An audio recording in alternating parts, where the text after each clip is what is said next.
কি ব্যাপার পিয়াদা, কিছু বলবে নাকি? আগে হ্যাঁ মহারাজ, আমাদের প্রাসাদের সিংহদুয়ারের বাইরে গ্রামের কিছু লোক এসে হাঁপানি রোগে আক্রান্ত এক বৃদ্ধকে ফেলে দিয়ে গেছে। সে কি, এ তো ভারী অন্যায়। এই বৈদ্য, চলো চলো একবার গিয়ে তাকে দেখে আসি। সেরকম বুঝলে আমাদের তাকে রাজবাড়ির সেবালয়ে রাখতে হবে। হ্যাঁ, সে তো হবেই।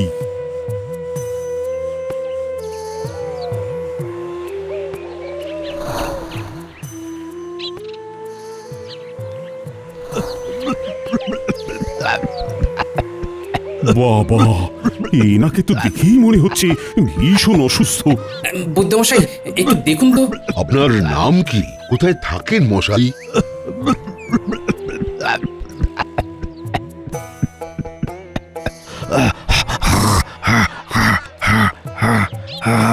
উনি তো শুধুই কাশছেন। মহারাজ আপাতত এনাকে রাজপ্রাসাদের সেবালয়ে রাখার ব্যবস্থা করুন। এনার দ্রুত চিকিৎসার দরকার। মহারাজ, কি দরকার এসব ঝামেলা মাথায় নেওয়ার? এই মন্ত্রী, তুমি এসব কি বলছো শুনি? শোনো, তুমি এরকম অমানবিক হতে পারো, কিন্তু আমি নই। আপনাকে তো আর সেবা করতে হচ্ছে না, তাই আপনি নিজের মুখটা বন্ধ রাখুন। এই যে পেয়াদারা, তোমরা এনাকে নিয়ে যাও। বৈদ্য, তুমি তাড়াতাড়ি চিকিৎসার বন্দোবস্ত করতো।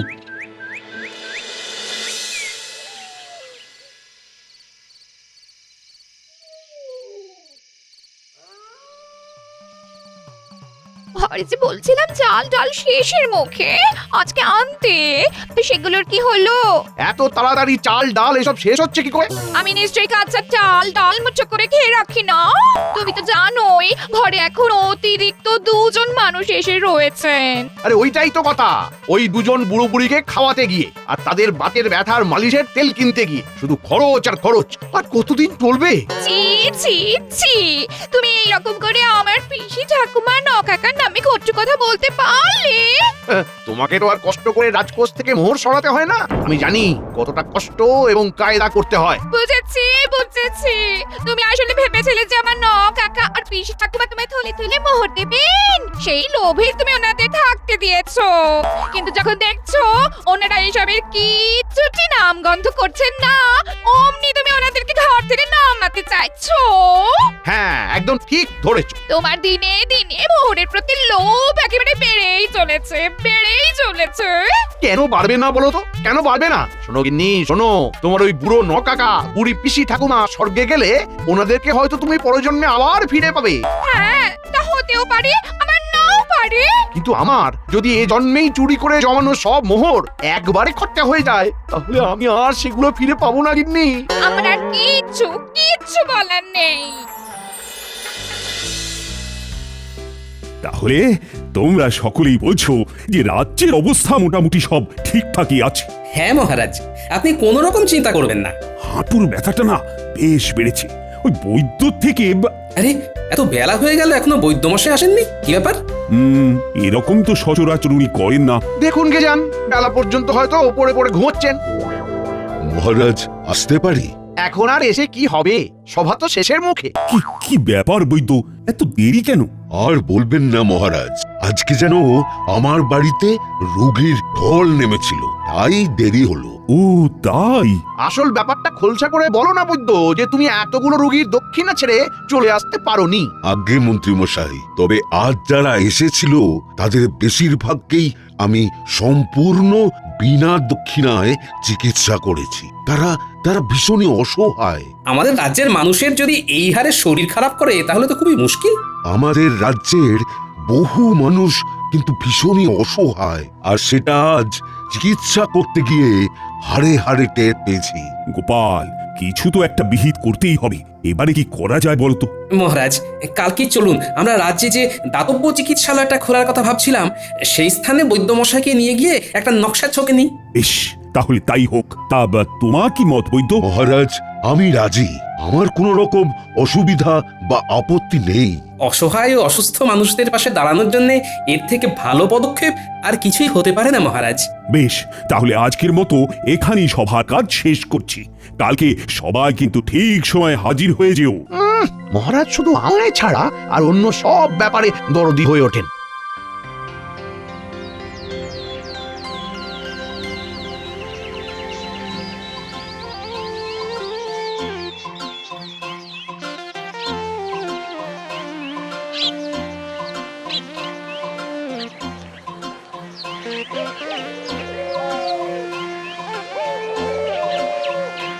কে মাছগুলো সব টাটকা তো? আরে হ্যাঁ গো গোপাল দাদা, এই তো তুমি আসার আগেই মন্ত্রী মশাই এই মাছই নিয়ে গেল। কি মন্ত্রী মশাই এসেছিল? আচ্ছা 1 কেজি মতো মাছ দে দেখি। অনেক বাজার হয়ে গেল, উফ, পুরো ফতুর হয়ে গেলাম। ঘটা চল শিগগির মন্ত্রীকে পাকড়াও করি। দেখ আমাদের পাওনা মোহর দেওয়ার বেলায় শুধু শুধু ওই নেই করে। এদিকে দেখো বাজারের ঘটা থলে থেকে বেরিয়ে আসছে কচি সজনের ডাঁটা। ও মন্ত্রী মশাই, এই কে রে? এই তো আমরা এখন এখানে কি করতে এসেছিস তোরা? আমাদের পাওনা মোহরগুলো নিতে এসেছি। ওরে বাবা, আমি কি এখানেও মোহর নিয়ে এসেছি নাকি? তাছাড়া আমার এখন একটু টানাটানি চলছে, তোরা পরে তোদের পাওনা বুঝে নিস। এত কাঁড়ি বাজার করার বেলায় তো আপনার টানাটানি হয় না। যত টানাটানি আমাদের মোহরের বেলায়, তাই না? শোন বলছি কি, এই এত কাঁড়ি বাজার করতে গিয়েই তো আমি ফতুর হয়ে যাচ্ছি। গিন্নির বাপের বাড়ির লোক এসেছে, সব মোহর চলে যাচ্ছে। তা ওনাদের কোথাও ওই কায়দা করে পাঠিয়ে দিন না। তারই পরিকল্পনা করছি, দেখি কি হয়। যাক, বলছি তোরা বিকেলে একবার আয়, হ্যাঁ আমার সাথে দেখা কর, দেখি যদি ওই সুযোগটা কাজে লাগিয়ে আমার ভান্ডার আর তোদের মন ভরানো যায়। বাহ বাহ বাহ। হলো তোর মাছ কাটা? হ্যাঁ এ নাও দাদা, এ নাও তোমার মাছ। হ্যাঁ দে। আর এই নে 3 মোহর।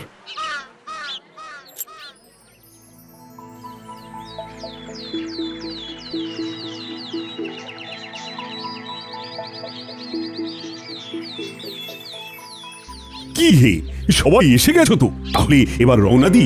আগে না মহারাজ, বৈদ্যমশাই আসেননি এখন। কি বৈদ্য আসেনি এখনো? কিন্তু আজ যে একটা শুভ দিন। আগে মহারাজ, আমার মনে হচ্ছে বৈদ্যমশাইয়ের বাড়িতে আজও অনেক রোগী এসেছে। কি ব্যাপার বলো তো? কৃষ্ণনগরে কি ইদানিং খুব বেশি মানুষই অসুস্থ হচ্ছে? বৈদ্যমশাই এলে জিজ্ঞাসা করতে হবে, কোনো কি নির্দিষ্ট ধরনের রোগ হচ্ছে নাকি? বৈদ্য কালকে বলছিল যে বহু অসহায় রোগী নাকি তার কাছে আসছে। হ্যাঁ, এবারে কোন দিক দিয়ে তারা অসহায়, আর্থিক নাকি মানসিক, সেইটা জানতে হবে। গোপাল, ওই দেখো জনদরদি বৈদ্যমশাই আসছেন তোমাদের দল ভারী করতে। ক্ষমা করবেন মহারাজ, আদৌ অনেক বেশি রোগী ছিল, তাই দেরি হয়ে গেল। কি ব্যাপার বলুন তো বৈদ্যমশাই, কোনো নির্দিষ্ট রোগের রোগীদের ভিড় কি বেশি হচ্ছে? না তেমন কোনো নির্দিষ্ট রোগগ্রস্ত রোগীরা আসছে না আমার কাছে বিগত 2 দিন ধরে। হ্যাঁ, বলো তো বৈদ্য, তোমার কাছে কি এমন রোগের রোগীরা আসছে যাদেরকে সামলাতে গিয়ে তুমি একেবারে হিমশিম খেয়ে যাচ্ছ?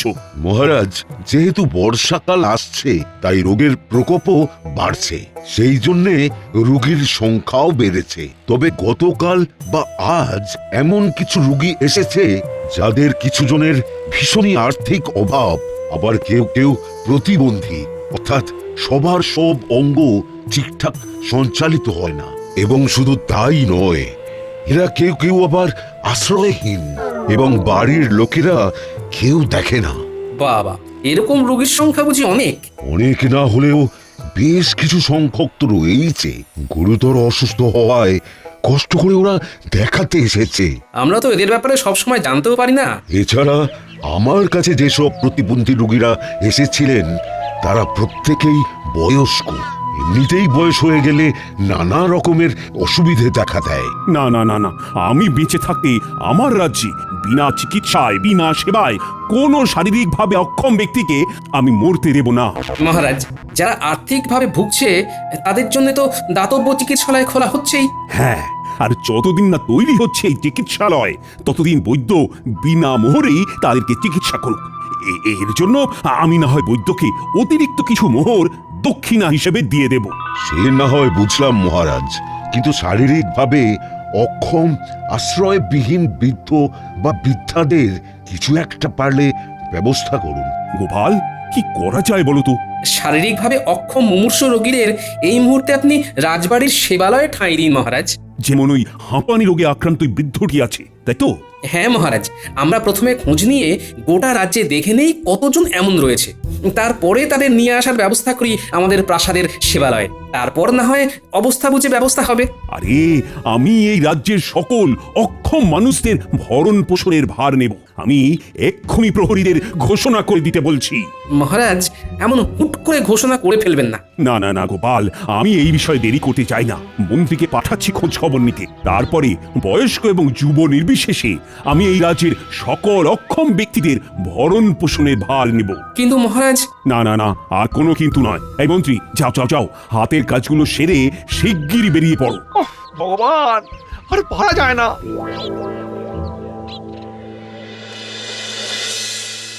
এই ঘটা আর কতক্ষণ দাঁড়াবো রে? আর একটু দাঁড়াতেই হবে, না হলে মন্ত্রী কখন এখান দিয়ে গড়ে চলে যাবে ধরতেও পারবো না। হ্যাঁ, আর মোহরগুলো পাওয়া হবে না। কিন্তু সেই সকাল থেকে দাঁড়িয়ে আছি, মহারাজকেও তো বেরোতে দেখলাম না, অথচ মন্ত্রী বলেছিল বেরোবে। এই এই ঘটা, মন্ত্রী আসছে, ওই দেখ। চল চল গিয়ে পাকড়াও করি। উফ, এদের আর বুড়ো বুড়ি নিয়ে আদিক্ষেত আর শেষ হয় না। আরে ও মন্ত্রী মশাই, কোথায় যান? আমাদের দিকে একটুখানি তাকান, সেই সকাল থেকে দাঁড়িয়ে। ও ও, তোরা ঠিক এসে গেছিস? মোহরের টানে কি আর না এসে পারি? শোন শোন, আজ মহারাজ বাইরে যাননি, তাই আমিও সুবিধা করতে পারিনি। এখন কাজে বেরোচ্ছি, পরে আসিস। হ্যাঁ, কি কাজ মন্ত্রী মশাই? গোপালের বুদ্ধিতে মহারাজের মনে হয়েছে যে আমাদের রাজ্যের সকল আশ্রয়হীন ও শারীরিকভাবে অক্ষম অসুস্থ মানুষদের ভরণ পোষণের ভার নেবেন। বাহ, এ তো বেশ ভালো কথা, কিন্তু তার জন্য আপনি চললেন কোথায়? শারীরিকভাবে অক্ষম রোগী সাথে নাকি? ধুর, আমার উপর ভার পড়েছে রাজ্যে কতজন এমন রুগী আছে সেই খবরটা নেওয়ার। মন্ত্রী মশাই, এইটাই আপনার সুবর্ণ সুযোগ, মোটে কিন্তু হাতছাড়া করবেন না। কেন রে ঘটা? আমার এতে কি সুরাহা হবে শুনি? মহারাজ যখন অক্ষম ব্যক্তিদের ভরণ পোষণের ভার নেওয়ার সিদ্ধান্ত নিয়েছেনই, তখন এই সুযোগে আপনার বাড়ির ওই 2 অতিথিকেও মহারাজের সেবালয়ে পাঠিয়ে দিন। মন্দ বলিসনি, মন্দ বলিসনি, কিন্তু কিন্তু ওনারা তো সুস্থ, শারীরিকভাবে অক্ষম তো নয়। আরে বাবা, অভিনয় করতে দোষ কি? আমি তো ভাবছি কিছু সুস্থ লোককেও এইরকম অক্ষম সাজিয়ে রাজ সেবালয়ে পাঠিয়ে দেব। রাজবাড়ির 2 বেলা খাওয়া, ওদের দ্বারা আমরাও কিছু অতিরিক্ত খাবার পেয়ে যাব। মন্ত্রীমশাই, একটু ভেবে দেখুন ব্যাপারখানা। ভালোই বলেছিস। দাঁড়া দাঁড়া, কাজ থেকে ফিরেই তোদের বউঠানকে এই কথাটা বলতে হবে। ঠিক আছে, আজ আসি। হ্যাঁ, কদিন পরে এসে মোহর নিয়ে যাস, কেমন? কিরে বটা, তুইও আসবি নাকি ওই পা ভাঙার নাম করে? তা এলেই হয়, মন্ত্রী মশাইও চমকে উঠবে।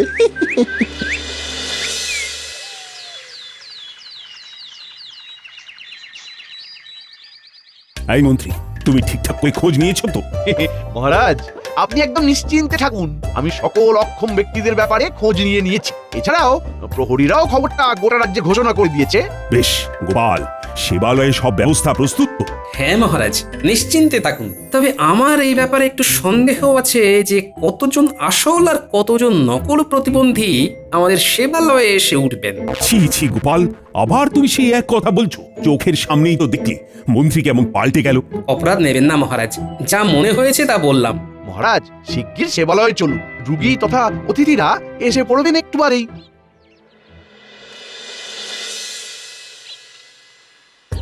আসুন আসুন, সকলে আসুন। এই আলয়কে আপনাদের নিজেদেরই মনে করবেন, আর আপনাদের কোনো চিন্তা নেই। এবার থেকে আমি ও আমার সভাসদরা সর্বদা আপনাদের পাশে থাকবো। আমি তাহলে গুনছি মহারাজ, 1 2 3 4। এ কি বটা? দেখুন না, জ্বর সারছে না, তার মধ্যে যেই পাটা ভেঙে গেছিল সেটা নিয়ে আর সোজা হয়ে চলতে পারছি না, বেঁকে গেছি। সে কি? এ বাবা, না না না না না, ঠিক আছে ঠিক আছে, ভেতরে যাও ভেতরে যাও। মহারাজ, এই বটাকে ঢুকতে দেবেন না। আমি ওকে একদিন আগেই সম্পূর্ণ সুস্থ অবস্থায় দেখলাম। এসব ওর ছল মহারাজ। গোপাল গোপাল, তুমি এসব বলো না। একদিনের ভেতরেই একজন সম্পূর্ণ সুস্থ মানুষ অসুস্থ হয়ে যেতে পারে। কিন্তু কোনো কিন্তু নেই গোপাল, যাও যাও ভেতরে গিয়ে সব দেখভাল করো। শেষমেশ বটাও চলে এলো।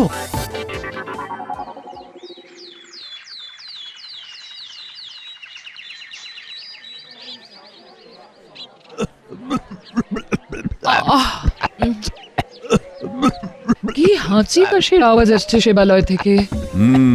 আমারও সারা রাত ঠিক মতো ঘুম হয়নি। রোগীরা যেন মনে হচ্ছে মোচ্ছব লাগিয়েছে, দিব্যি গল্প করছে, কারণ বেশ কোলাহলের আওয়াজ পাচ্ছি। আমিও পাচ্ছি। এনারা আদৌ রুগী তো না? মানে যেভাবে গল্প করছেন, কারোর শরীর অসুস্থ হলে গল্প করবার জন্য এত উৎসাহ কি থাকে? আসলে সারাদিন শুয়ে বসে আর কত থাকবি, তাই হয়তো গল্প জুড়েছে। তাই বলে সারা রাত জুড়ে ভোর অবধি এভাবে আমি না ঘুমিয়ে ওহ আর থাকতে পারবো না। আপনি কিছু একটা ব্যবস্থা করুন মহারাজ। হা কপাল, করতে চাই এক আর হয়ে যায় আর এক।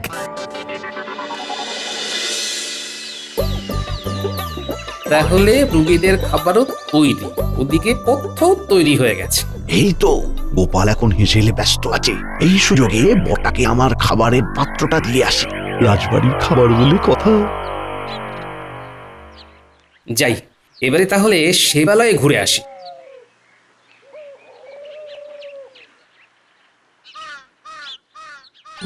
আরে ওটা মন্ত্রী না? হাতে খাবারের পাত্র নিয়ে সেবালয়ে ঢুকছে কেন? তবে কি কোনো ফন্দি আছে? যাই, আড়ি পাতি। কিরে বটা, খুব আরাম তো? হ্যাঁ, সে আর বলতে, আপনার ওই দুজন কুটুম্ব তো বেশ আরামে আছে। হ্যাঁ, আচ্ছা শোন, তুই নিজেও ভালো করে অভিনয়টা করবি আর বাকিদেরকেও করাবি, যাতে কেউ ধরা না পড়ে। এছাড়া এই এই এই খাবারের পাত্রটা রেখে গেলাম, কেন? বুঝতেই তো পারছিস, খাবারে খাবারে ভরে দিতে হবে। এখন আসি, বুঝলি? যা ভেবেছিলাম ঠিক তাই। সবই মন্ত্রী আর বটার বদমাশি। আমায় মহারাজকে চোখে আঙুল দিয়ে ওই বদমাশিটাকে তুলে ধরতে হবে।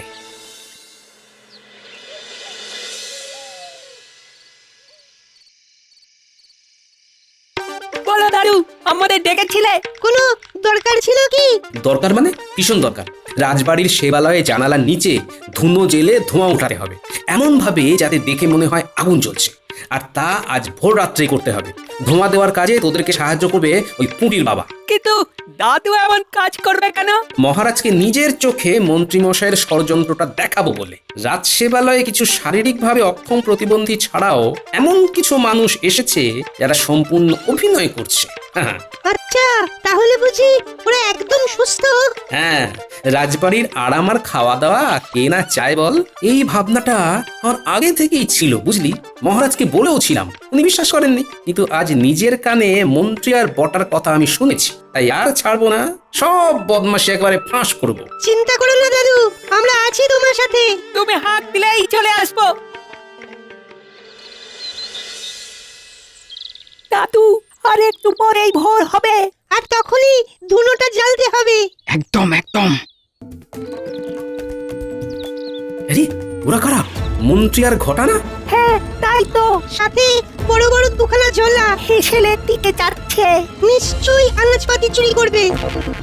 ও মন্ত্রী মশাই, বলছি এই আলু আর পেঁয়াজ ছাড়াও আরো যেসব আনাজপাতি আছে সেগুলো কি ওই বস্তায় ঢোকাবো? হ্যাঁ হ্যাঁ, সব ঢোকা, সব ঢোকা, যতদিন না বাজার করতে হয়।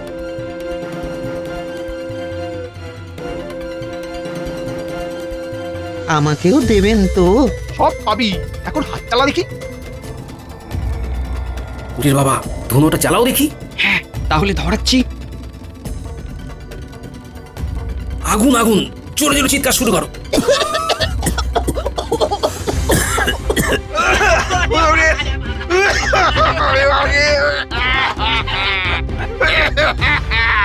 আগুন আগুন আগুন আগুন।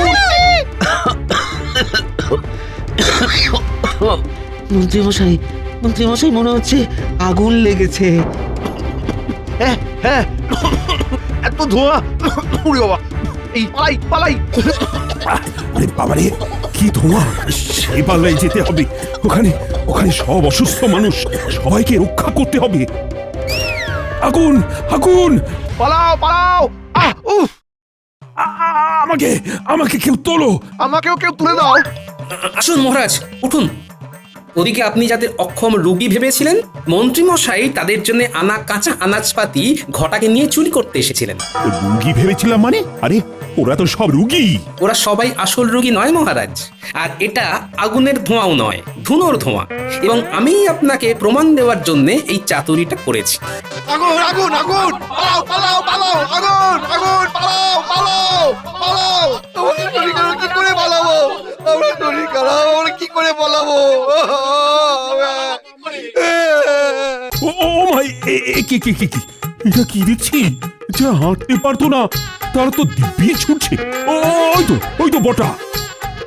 হ্যাঁ মহারাজ, এরা সব মন্ত্রী আর বটা ঘটার প্ররোচনায় রাজ সেবা পাবে বলে অভিনয় করছিল। আমি আপনাকে সেই জন্যই পই পই করে বারণ করেছিলাম এরকম ঘোষণা দুম করে না করতে। যা বোঝার আমি বুঝে নিয়েছি। যারা সত্যি অসুস্থ ওই তো তারা ভিতরে আছে। এইবারে মন্ত্রীকেও ভিতরে শুয়ে দিন। চলো মন্ত্রী, এবার তোমার পা ভাঙবো। আমায় ছেড়ে দিন মহারাজ। ওরে বাবা, ওরে বাবারি, কি মজায় ব্যথা! আমায় ছেড়ে দিন। আরো কোথায় কোথায় ব্যথা হয় দেখুন মন্ত্রী মশাই। দাঁড়াও, মন্ত্রীর হাত পা ভেঙে বিছানায় শুইয়ে তোমায় সেবা করব। আমায় ছেড়ে দিন মহারাজ, আর হবে না। আমার সব পরিকল্পনা জলে চলে গেল, সব জলে চলে গেল।